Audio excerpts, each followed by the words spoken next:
Civil War was one of the biggest events in history of the United States. It was fought between two sides.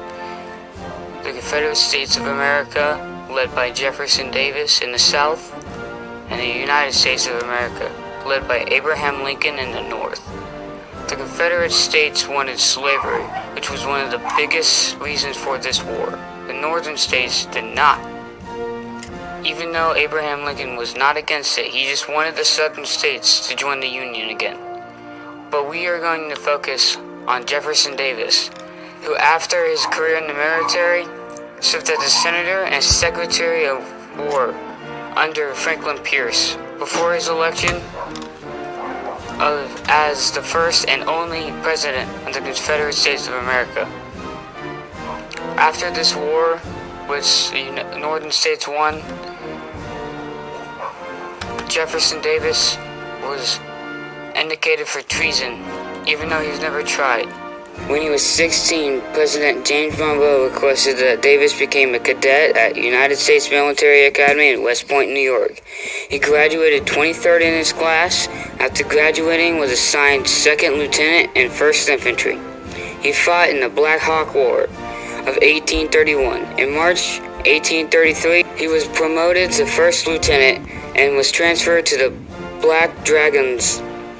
He also served as the unit's staff officer.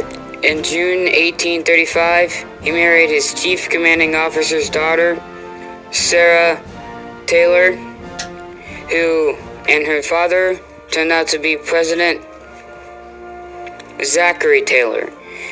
A few months later, Sarah sadly died of malaria. After leaving the military, he became a cotton farmer while preparing to pursue a career in politics as a Democrat.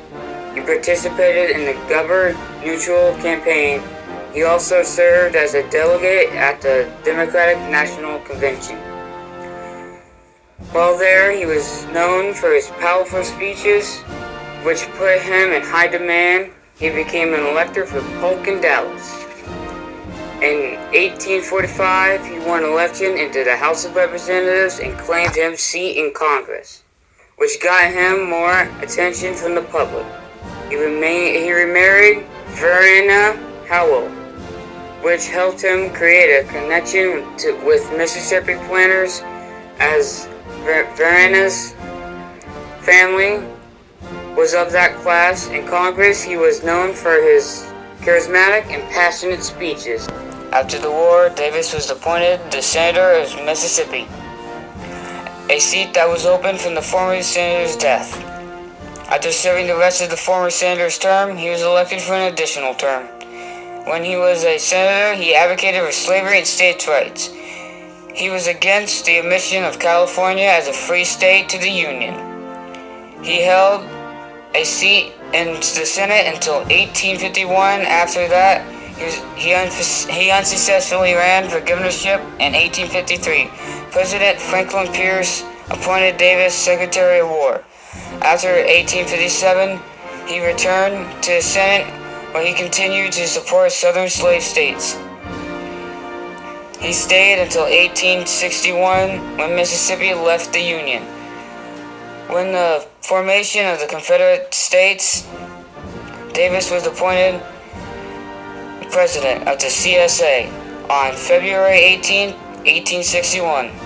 On May 10, 1865, he was captured by the Union forces. He was charged with treason. He was imprisoned for almost 2 years before he was released on bail, which was partially paid by abolitionists. Jefferson Davis was born on June 3, 1808. He was born at Christian County, Kentucky, now known as Todd County. He died on December 6, 1889, which is 81 years old. He's buried at Richmond, Virginia. He had around 5 sons, which were Samuel Emory Davis, Jefferson Davis Jr., Joseph Evan Davis, William Howell Davis, and Jim Limber. He also had 2 daughters, Margaret Howell Hayes and Verena Anna Davis. He was the husband of Sarah Knox Davis until her death, and he remarried Verena Davis. He was the son of Major Samuel Elmore Davis and Jane Simpson Davis.